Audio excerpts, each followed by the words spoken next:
नमस्ते दोस्तों, आप सभी का फिर से चैनल में स्वागत है। वीडियो अच्छा लगे तो चैनल को सब्सक्राइब करें। उत्तर भारत के एक छोटे, शांत और पुराने गांव के पास एक नदी बहती थी। चूरी घाट नाम भले ही साधारण था, लेकिन उसके बारे में कहानियां साधारण नहीं थीं। दिन के समय वह नदी बहुत सुंदर लगती थी। बच्चे उसके किनारे खेलते, महिलाएं पानी भरती और मछुआरे अपनी नाव लेकर गहरे पानी में उतर जाते। लेकिन जैसे ही सूरज पश्चिम की पहाड़ियों के पीछे छिप जाता, उस नदी का रूप बदलने लगता। पानी काला सा दिखने लगता, जैसे उसमें कोई गहराई से झांक रहा हो।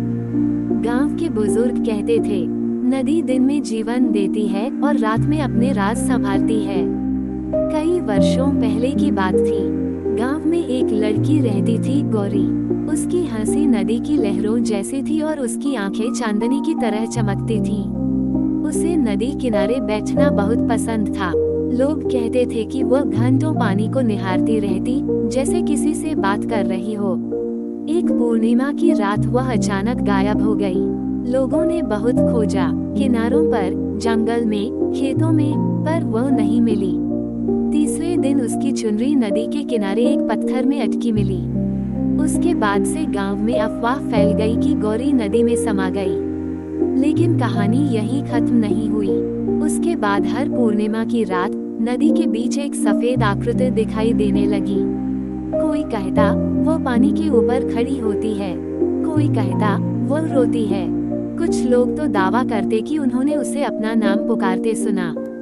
धीरे धीरे नदी किनारे जाना बंद हो गया। समय बीत गया, गांव बदल गया, नए लोग आए, पुरानी बातें धीरे धीरे धुंधली होने लगी। इन्हीं दिनों शहर से आया एक युवक आदित्य। वो अपने मामा के घर कुछ दिनों के लिए ठहरा था। पढ़ा लिखा, तर्कशील और निडर। उसे भूत प्रेत की कहानियों पर विश्वास नहीं था। एक शाम चाय पीते समय जब उसने गौरी और नदी की कहानी सुनी, तो वह मुस्कुरा पड़ा। ये सब डर की कल्पना है, उसने कहा। मामा ने गंभीर स्वर में कहा, बेटा, हर चीज किताबों से नहीं समझी जाती। लेकिन आदित्य ने तय कर लिया था, अगली पूर्णिमा को वह नदी किनारे जाएगा। पूर्णिमा की रात, आसमान में चांद गोल और चमकीला था। उसकी रोशनी नदी पर पड़कर चांदी जैसा दृश्य बना रही थी। हवा में अजीब सी ठंडक थी, जबकि मौसम ठंड का नहीं था। रात के ठीक 12 बजे आदित्य टॉर्च लेकर नदी की ओर बढ़ा। रास्ते में कुत्ते अजीब ढंग से भौंकने लगे, जैसे किसी अनदेखी चीज को देख रहे हों।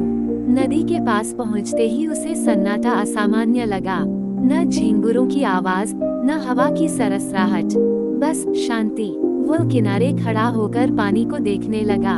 अचानक नदी के बीच हल्की सी लहर उठी, फिर दूसरी, जैसे कोई धीरे धीरे पानी के भीतर चल रहा हो। आदित्य ने आंखें सिकोड़ कर देखा, और तभी चांदनी के बीच एक सफेद आकृति उभरती दिखाई दी। पहले धुंधली, फिर स्पष्ट। लंबे बाल, सफेद साड़ी और स्थिर खड़ी परछाई। उसका चेहरा साफ नहीं दिख रहा था। आदित्य का गला सूख गया। उसने खुद को समझाया, शायद भ्रम है, पानी का प्रतिबिंब। लेकिन तभी वह आकृति धीरे धीरे उसकी ओर बढ़ने लगी, पानी पर चलते हुए, बिना कोई लहर बनाए। अब वो किनारे के पास थी। आदित्य पीछे हटने लगा। तभी एक धीमी आवाज हवा में तैरती हुई आई, क्यों आए हो?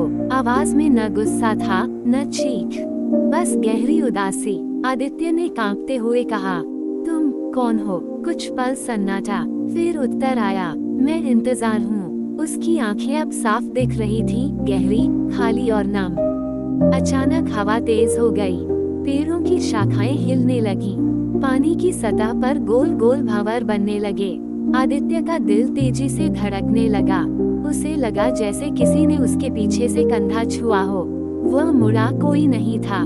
जब उसने फिर सामने देखा, आकृति बिल्कुल पास थी, इतनी पास कि उसकी ठंडी सांस महसूस हो रही थी। तुम लौट जाओ, वो फुसफुसाई, ये जगह जीवितों के लिए नहीं। अचानक उसकी टॉर्च बंद हो गई। चारों ओर अंधेरा, बस चांदनी और वह चेहरा। आदित्य ने पूरी ताकत से खुद को संभाला और भाग पड़ा। पीछे से धीमी सी आवाज आई, हर पूर्णिमा मैं यहीं रहूंगी। अगली सुबह जब लोग नदी किनारे पहुंचे, तो उन्होंने रेत पर सिर्फ एक ही जोड़ी पैरों के निशान देखे, जो पानी की ओर जा रहे थे, वापस आने के नहीं। लेकिन आदित्य गांव में था, जिंदा, बस खामोश। उसने उस रात के बाद कभी उस विषय में बात नहीं की।